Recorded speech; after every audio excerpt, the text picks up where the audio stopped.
16, del 1 al 6. Dice la Escritura: en el nombre del Padre, Hijo y Espíritu Santo. Del hombre son las disposiciones del corazón, mas de Jehová es la respuesta de la lengua.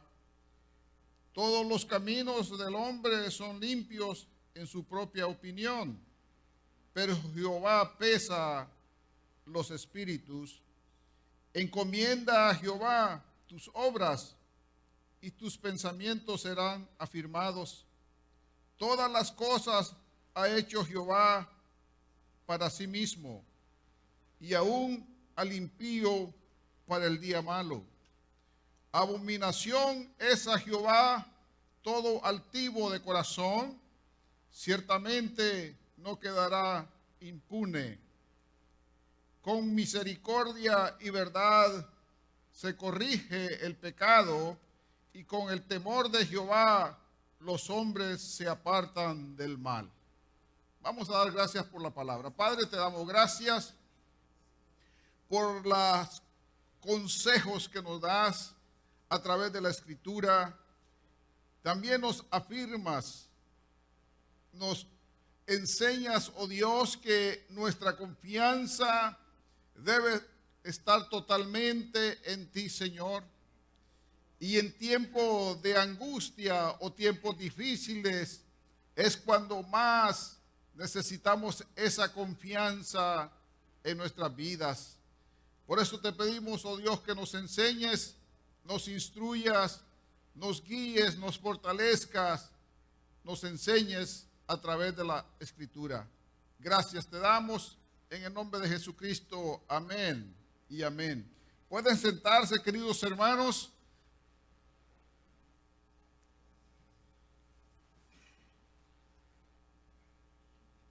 El sermón de esta mañana lo he titulado con un dicho en español: el hombre propone, pero Dios es el que dispone. Y sobre ese tema vamos a estar desarrollando el consejo de la palabra hoy en este día.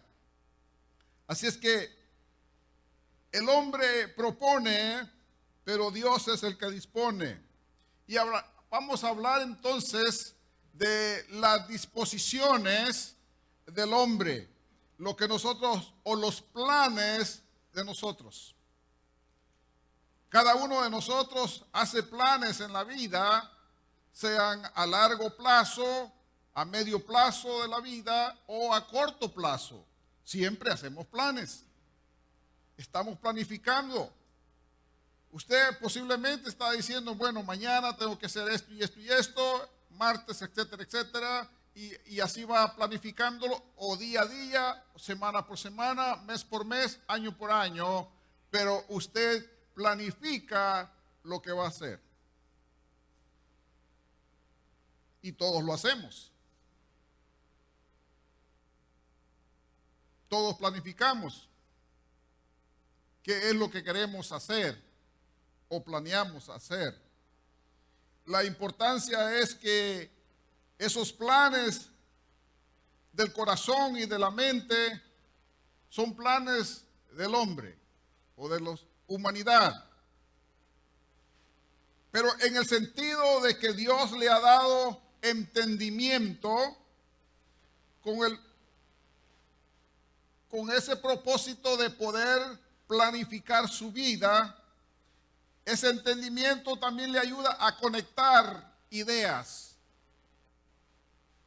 Y usted puede conectar ideas con su mente, con su pensamiento, con su entendimiento. Obviamente que en el entender o conocer, hay algunas personas que son más hábiles que otras y se les llama que son más inteligentes que otros.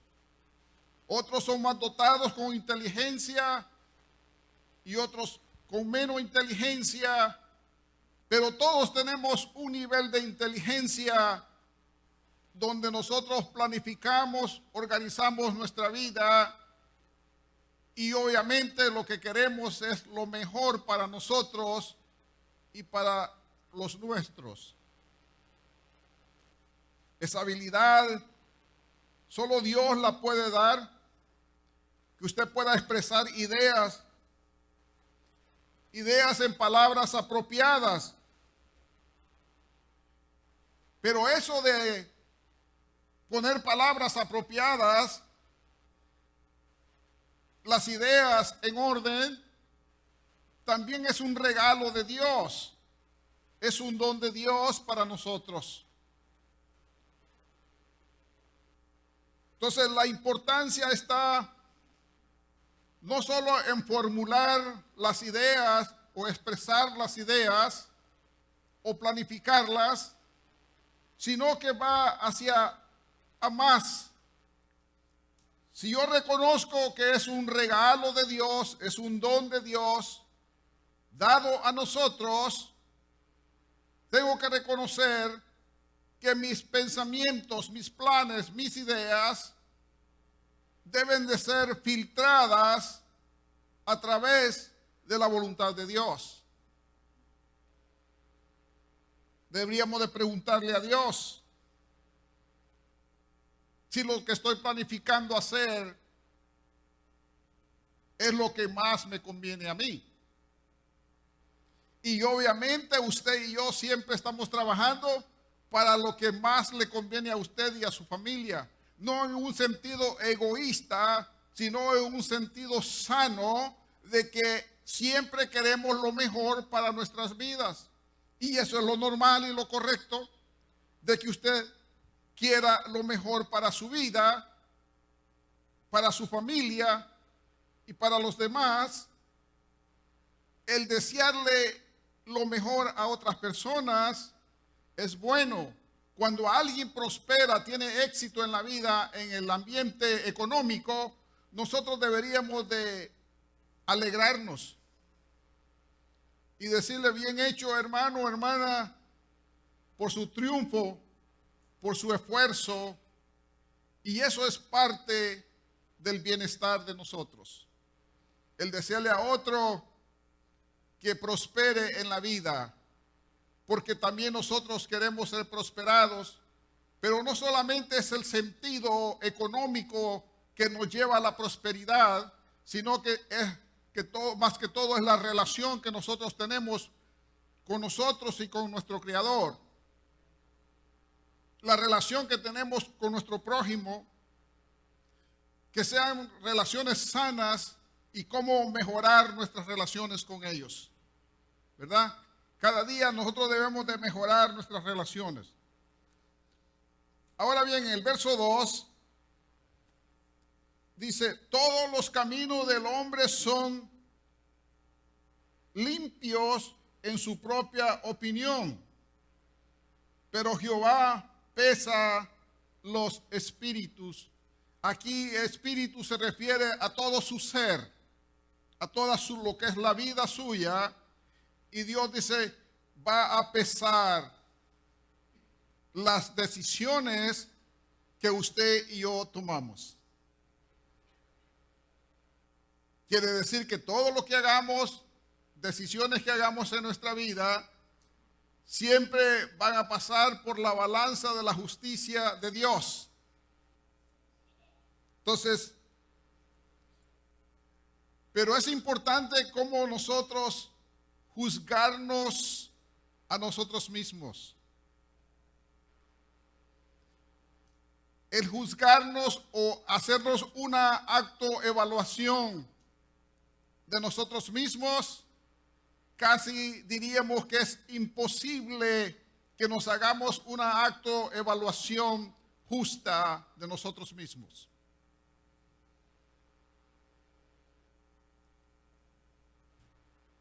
¿Se ha evaluado usted en su vida en cuanto a la relación con Dios y a su prójimo?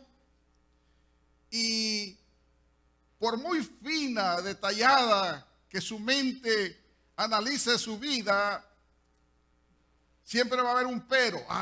Pero fulano todavía no ha entrado en esa parte de mi relación como amistad, o como hermano, como amigo, o como familia. Entonces, esas son las partes donde nosotros nos analizamos y tratamos de superarlas en nuestra vida, porque siempre recuerde que lo que nosotros podemos juzgarnos a nosotros mismos, nuestros actos. Y es difícil juzgarnos a nosotros mismos nuestros actos. Porque normalmente el ser humano se autojustifica siempre con sus acciones. A veces justificamos las cosas y usamos expresiones como yo me merezco esto. Y esas expresiones normalmente se usan cuando usted va a buscar un vehículo nuevo y dice yo me lo merezco. Se está autojustificando diciendo que se lo merece. ¿Por qué? Porque usted lo quiere.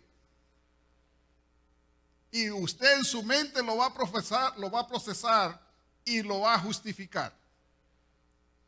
Y no estoy diciendo, es un ejemplo, no estoy diciendo que usted no puede tener carro nuevo. Solo es un ejemplo de la autojustificación. Pueden ser otras cosas que nosotros autojustificamos. Y usamos la palabra yo me lo merezco. ¿Realmente lo merecemos? Entonces la respuesta solamente yo mismo me la puedo dar a mí. Pero si la hago de una forma analítica y justa, juzgándome mis propias acciones. Y si tomo un lápiz y una libreta y empiezo a hacer un check mark, un asterisco ahí diciendo no, esto todavía tengo que mejorarlo, esto tengo que mejorarlo y esto tengo que mejorarlo y aquí creo que lo estoy alcanzando, aquí estoy tratando, pero si fuéramos así de esa forma, quizás nuestra lista se quedaría con una o dos cositas positivas, ¿verdad? Entonces, la importancia, ¿por qué es que es importante que nos autojuzguemos a nosotros mismos? Porque no hay mejor persona que usted mismo, juzgándose usted mismo, porque nadie más le conoce a usted que usted mismo. Es más, ni su cónyuge lo conoce a usted como usted se conoce a él. ¿Está de acuerdo conmigo? Porque hay cosas que aún tal vez se quedaron allá dentro del corazón y en su mente, pero nunca se las dijo a su cónyuge. Entonces solo usted se conoce y nadie más. En la tierra, por supuesto. Pero Dios, si Dios te va a pesar en una balanza para ver la justicia, es porque Dios nos conoce a nosotros. En base a que Dios va a pesarnos, es importante que nosotros tomemos buenas decisiones. Y siempre pensando, Dios va a pesar en balanza de justicia lo que yo haga.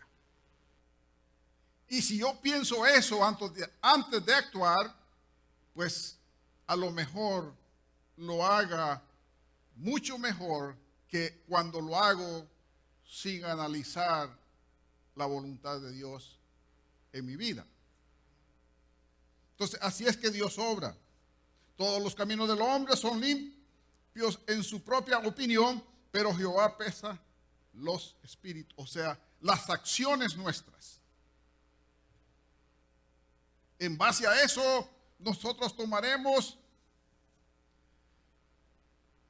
acciones sinceras, porque eso le ayudará a su espíritu. Eso le ayudará a su vida. Eso nos ayudará a nosotros a vivir una mejor vida.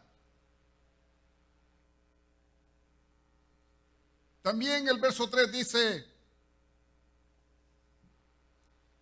encomienda a Jehová tus obras y tus pensamientos serán afirmados. Ese texto bíblico es un texto bíblico que debemos de recordarlo en nuestra vida. Encomendar a Jehová, dice, tus obras, tu vida, el diario vivir, las acciones que nosotros hacemos, y nuestros pensamientos serán afirmados.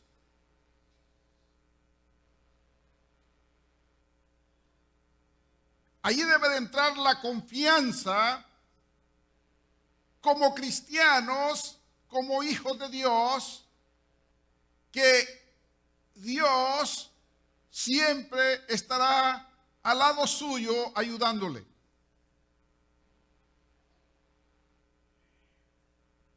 Ahora bien, allá en el libro de los Salmos, en el capítulo 37 de Salmos, habla en el verso 5, dice la Escritura: encomienda a Jehová tu camino y confía en Él, y Él hará.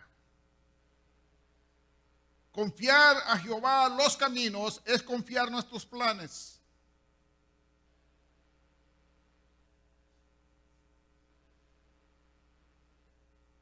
En una ocasión, una señora tomó un vuelo y durante ese trayecto de vuelo hubieron grandes turbulencias, que aparentemente el avión descendía con una gran velocidad, pero se daba esas bajaditas que se dan tan rápidas y vuelve otra vez. No sé si lo ha vivido. La señora en la angustia le promete no al piloto, sino que le promete a Dios y le dice: si me sacas de esta, te voy a servir el resto de mi vida. Fue una petición que hizo a lo mejor en ese momento de todo corazón, porque sentía que su vida se iba. Pero nomás tocó a tierra el dicho avión, se le olvidó la promesa que le había hecho a Dios.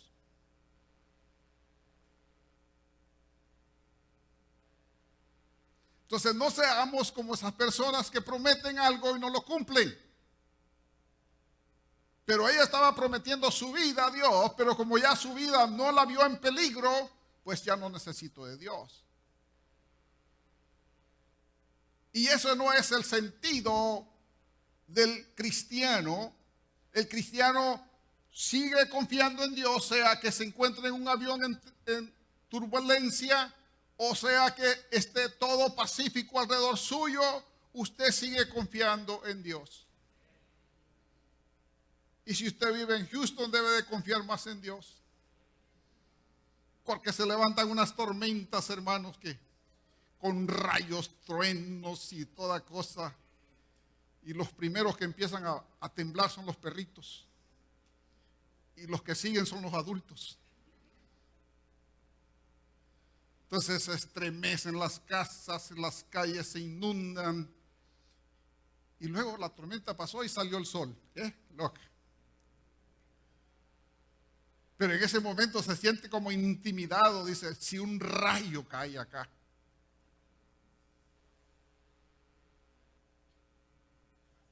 Se siente temeroso, ¿verdad? Pero a la misma vez tiene confianza. Esa confianza no es que la va a tener solo cuando está en temor o con miedo o en peligro. La confianza en Dios siempre tenemos que tenerla, aunque usted esté en las aguas más pacíficas de la vida. Donde su barca está tan quieta en la vida y usted puede dormir de una forma tranquila, no hay preocupaciones, no hay problemas, todo está bien. Pero cuando todo está bien, hay que prepararnos porque no sabemos qué es lo que viene después. el mundo va cambiando tan rápido, hermanos, con una velocidad increíble, que las cosas que suceden en la gente, ni el mundo está preparado. Esta epidemia nadie la esperaba, pero hizo un cambio radical y en cierta forma benefició a las familias. Porque tuvieron casi un año conviviendo juntos, que posiblemente no lo habían hecho antes. Está de día y de noche con su familia. Eso fue bendición. Y la vida la pudimos evaluar de diferentes formas. Que el poder económico de las naciones no sirve para nada. ¿Por qué? Porque ellos no pueden detener la muerte.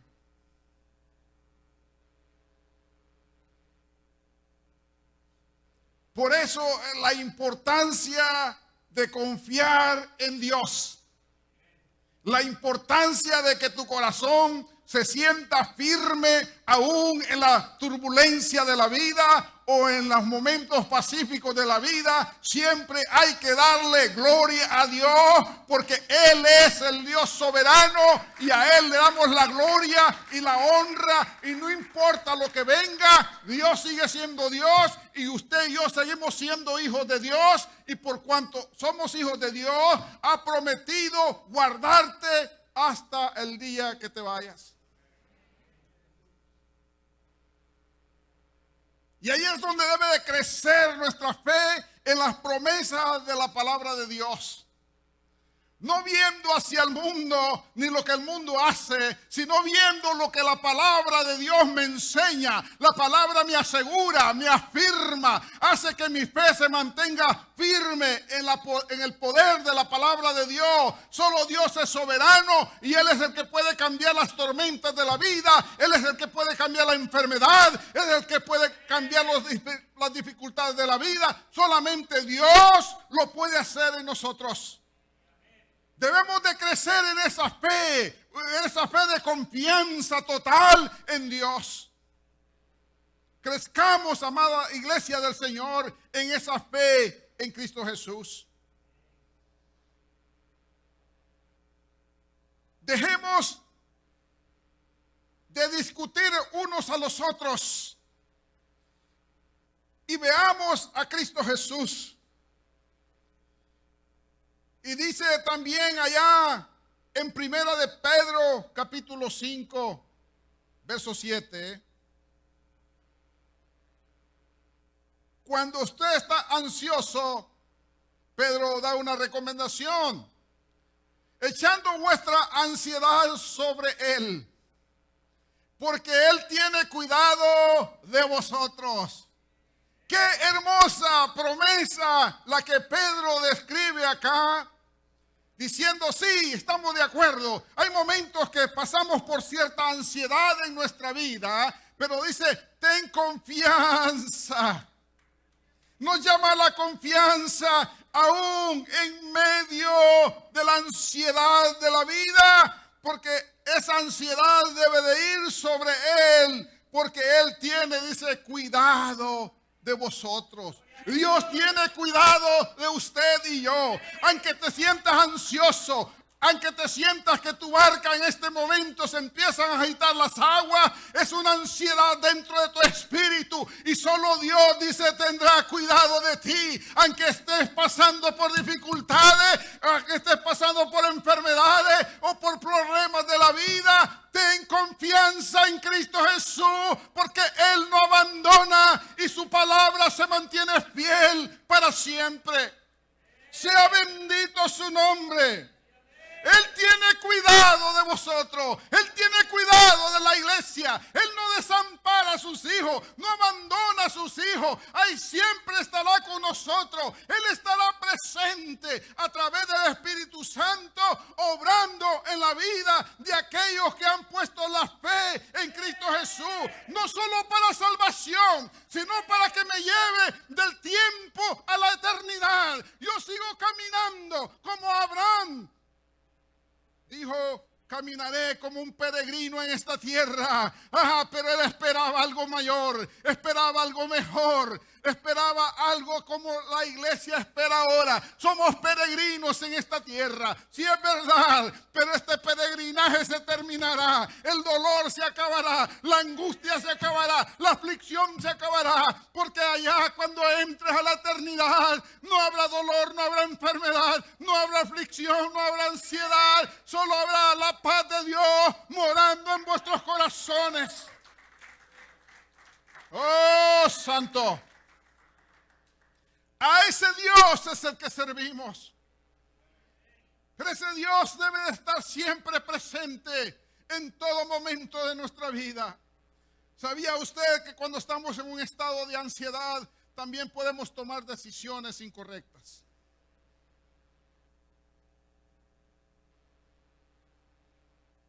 Porque nos preocupamos y decimos, tengo que hacer esto y esto y esto. Tengo que hacerlo así, así, sí. Cuando debemos de venir al Señor y decirle, Señor, estos pensamientos, estos planes, los pongo en tus manos. Y a veces puede ser una oración por sus hijos para salvación, o por sus padres, por sus hermanos. Y siempre va a haber una petición. Señor, yo te los pongo delante de ti. Tienen un alma por la cual tú moriste en la cruz. Señor, toca sus corazones. Señor, cámbialos y transfórmalos. Dame esa pasión por orar por ellos. Enséñame a orar en vez de discutir con mi hermano. Enséñame a interceder por la familia. Tienen un alma, la alma preciosa que tú les has dado. Y mi deseo es que ellos te conozcan a ti. Revélate a sus corazones. Enséñales el camino de la salvación y de la vida eterna. Habla sus vidas, oh Dios amado. Porque yo quiero entrar a la vida eterna con ellos. No quiero que ellos vayan al otro lugar de tormento. No quiero que vayan a la eternidad conmigo. Donde tú has prometido vida eterna a todo aquel que ha creído y ha confesado a Jesucristo como único y suficiente Salvador. Ese es el Cristo que servimos.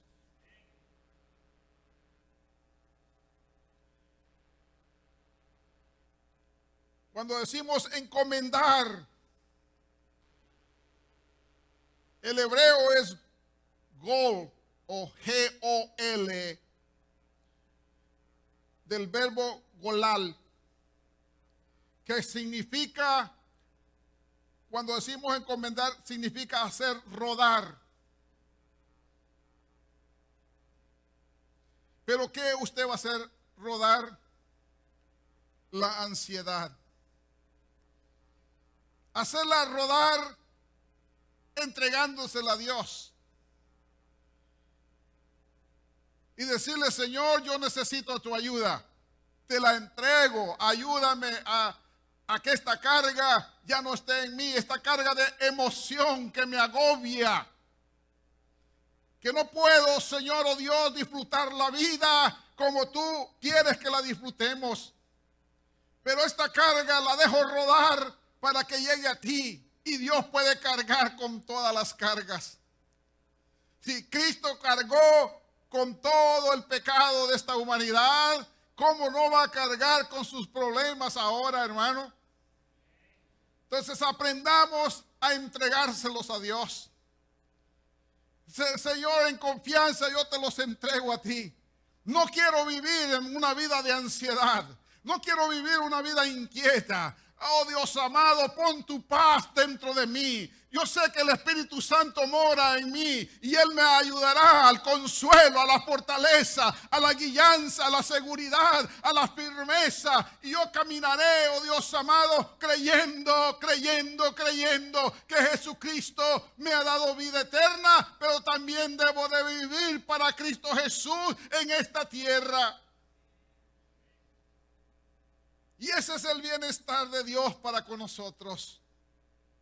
Deja que ruede cualquier situación de la vida y entrégasela al Señor, porque solo Dios o Cristo puede aliviarla. Solo en Él, querida iglesia del Señor. Verso 4 dice: todas las cosas ha hecho Jehová para sí mismo. Y esa parte primera la vamos a explicar y explicaremos la segunda. Y aún dice: al impío para el día malo. Cuando Dios es la causa primaria del fin último de todas las cosas. Por Él es que existe todo. Pero Dios no creó al hombre para que se convirtiera en un ser humano malo. Entonces el propósito de Dios no es que Dios quiera enviarlo al mal.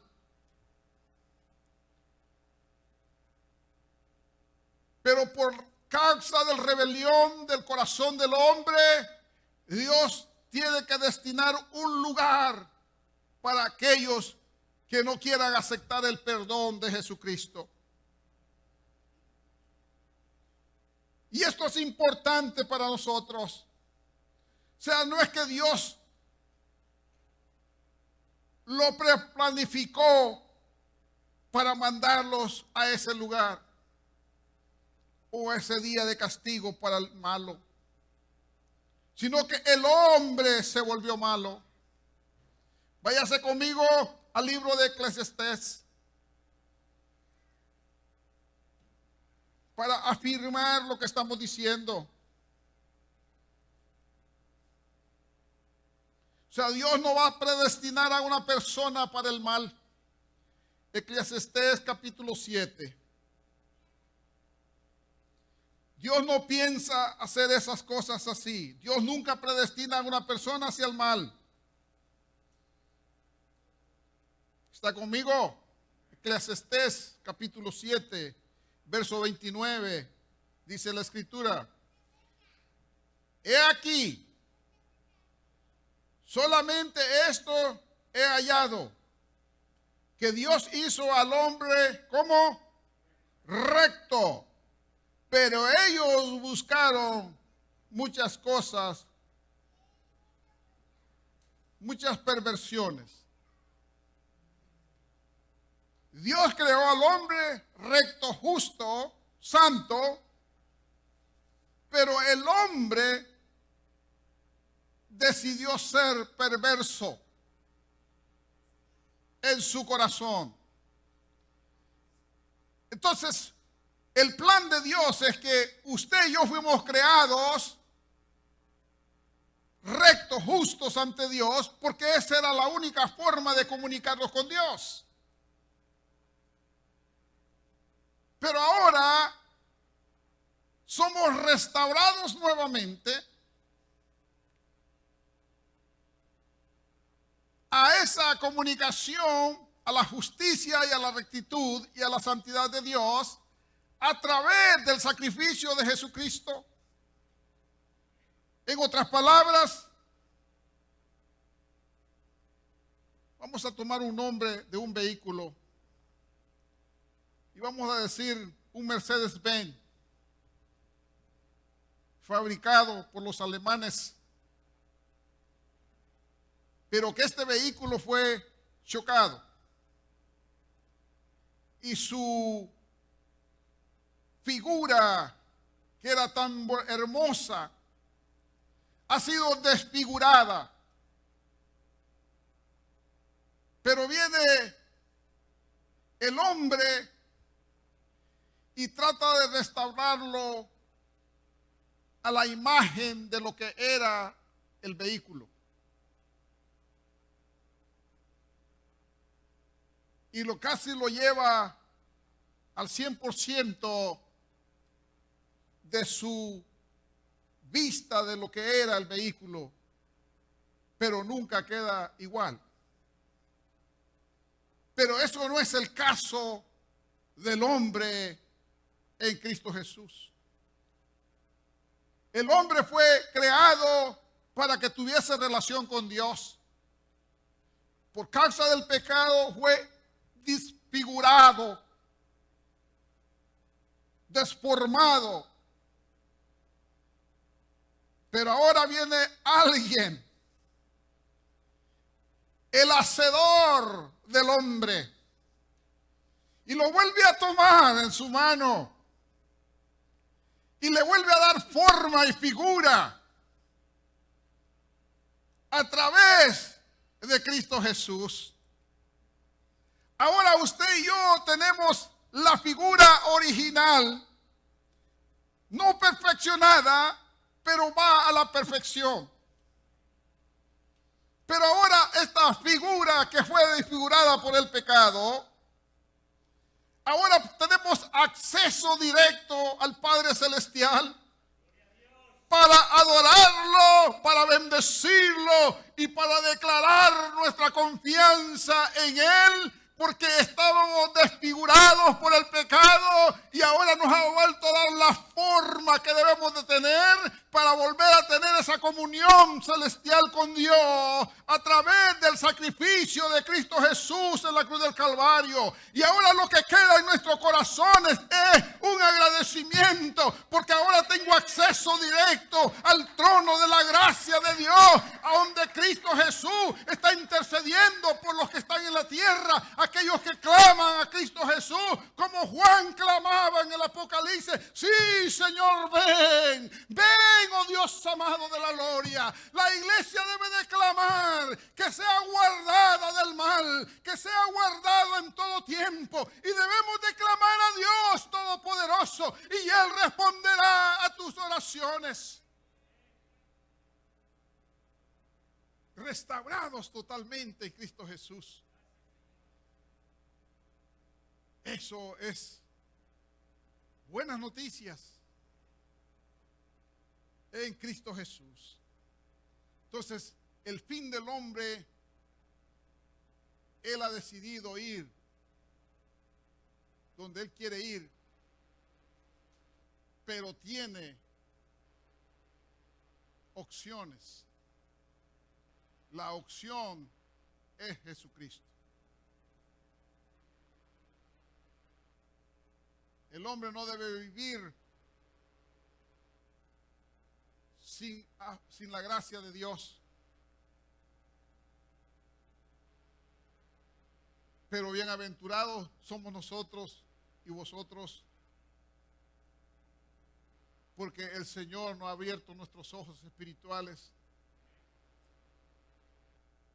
y nos ha dado salvación y vida eterna, y nos guarda y nos cuida. Vamos a ir cerrando y vamos a analizar rápidamente los versos 5 de Proverbios 16. Y dice: abominación es a Jehová todo altivo de corazón. Ciertamente no quedará impune. La palabra aquí, abominación, para el pueblo hebreo se usaba más a la idolatría. Y eso para Dios era la abominación. Por eso nosotros debemos de verlo, que nuestros corazones,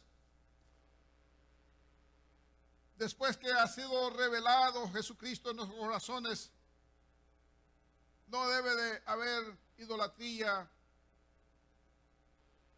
hacia otros dioses. Pero a veces los dioses que idolatramos pueden ser objetos o dinero o poder. ¿Hay algo malo con el dinero o el poder? No. Lo que dice es que nuestro corazón no se tienda adorar estas cosas o dedicar su vida totalmente a ellas, olvidándose de su Creador, sino que buscamos primeramente a Dios y las demás cosas van a ser añadidas a nuestra vida diaria. Entonces la prioridad dice, y usted dirá, no, es que yo no tengo ídolos. Por eso le dije, tenemos que hacerlos un acto análisis y ver si hay un ídolo dentro de nosotros. ¿Qué sería un ídolo? Aquello que te quita el tiempo. Ya le di la respuesta. Ya no tengo que decirle más, ¿verdad?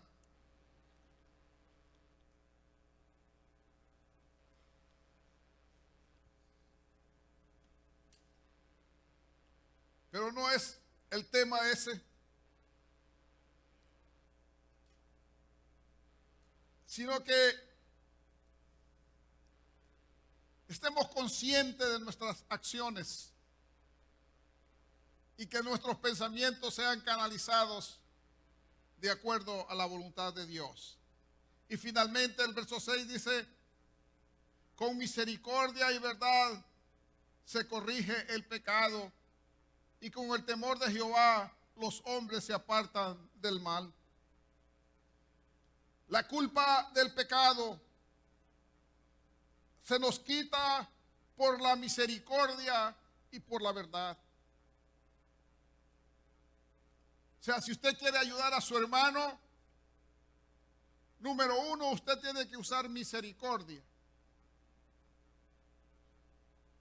Y luego presentarle la verdad.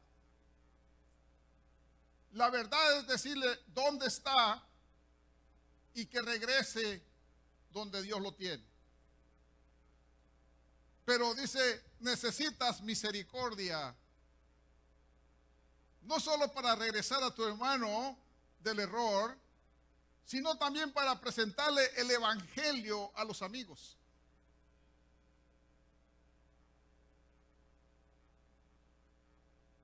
Pero si usted desde del momento que lo ve le dice, si no te arrepientes vas al infierno,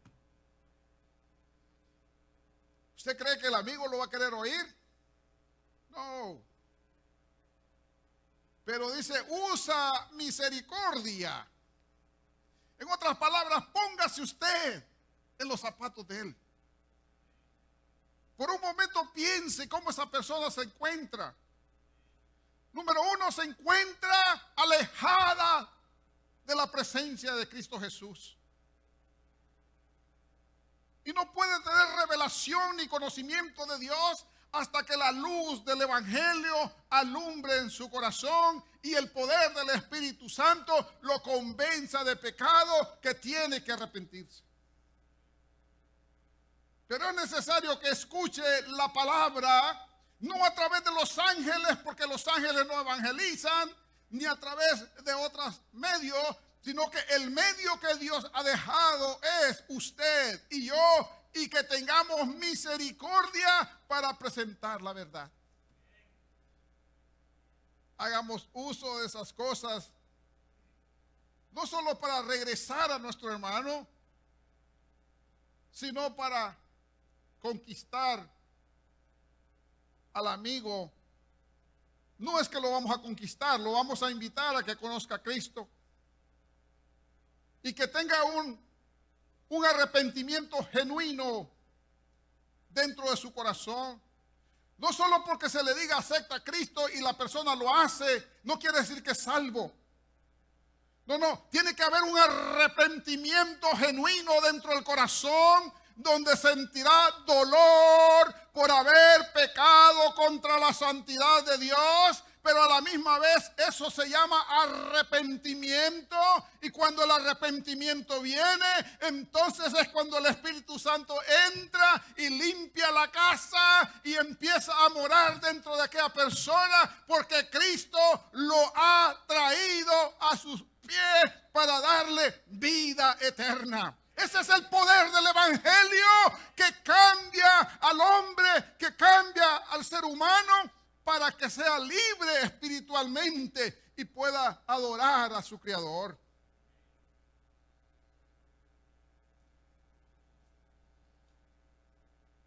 La importancia, dice el texto final, y con el temor de Jehová los hombres se apartan del mal. El temor acá no es un temor a tenerle miedo a Dios, sino el temor es un temor reverencial a la santidad de Dios. Porque un pueblo no puede vivir con un temor sobre un Dios que lo ama. Dios te ama y no es que está con un azote. Si cometes un error te va a azotar. Y usted dice, pastor, ¿qué es un azote? Son unas cuerdas pueden ser de cuero y se entrelazan, pueden ser de 3, 4, 6 cuerdas y se convierte en un azote. O sea, hacen un azote de cuero para darte en el cuero. Ese no es el Dios que se ha revelado a nosotros.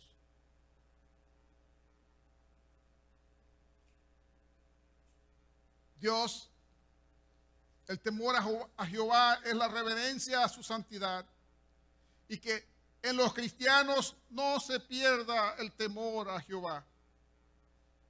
En los cristianos no se pierda la reverencia hacia Dios, sino que conozcamos que cuando nos reunimos como asamblea o congregación, venimos a adorar al Rey de Reyes y al Señor de Señores. Es lo mismo cuando usted se va a su casa, usted está adorando a Dios. O está en el trabajo, o está en la calle, porque usted es el templo y morada del Espíritu Santo, y donde quiera que usted esté, ahí estará el Espíritu Santo en usted. Vea lo hermoso que es Dios con nosotros. Así es que el temor a Jehová no es miedo, pero a través de ese temor a Dios es que los hombres se apartan del mal. Tienen que conocer a Cristo Jesús. Así es que usted y yo ya conocemos a Cristo Jesús y somos agradecidos por lo que Él hizo. Así es que terminamos. El hombre propone y Dios dispone. Pero eso no es un texto bíblico. Ese es un dicho en español. Pero lo usamos para que veamos cómo Dios obra en nosotros. Querida iglesia del Señor, vamos a ponerlos de pie. Vamos a cerrar este servicio y saludamos a nuestros amigos de los medios, que gracias por estar con nosotros, y terminamos este servicio con esta oración y luego pasaremos a otra cosa muy importante. Padre, yo te doy gracias por tus misericordias, por la salvación de las almas de tu iglesia. Enséñanos a trabajar en tu obra.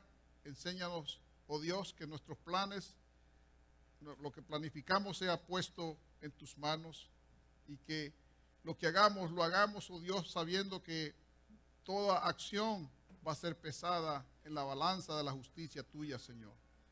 Enséñanos a amarte, enséñanos a ese temor reverencial, oh Dios amado, y enséñanos que con humildad, oh Dios, vivamos para la gloria y la honra de nuestro Señor Jesucristo. Gracias te damos. Amén y amén.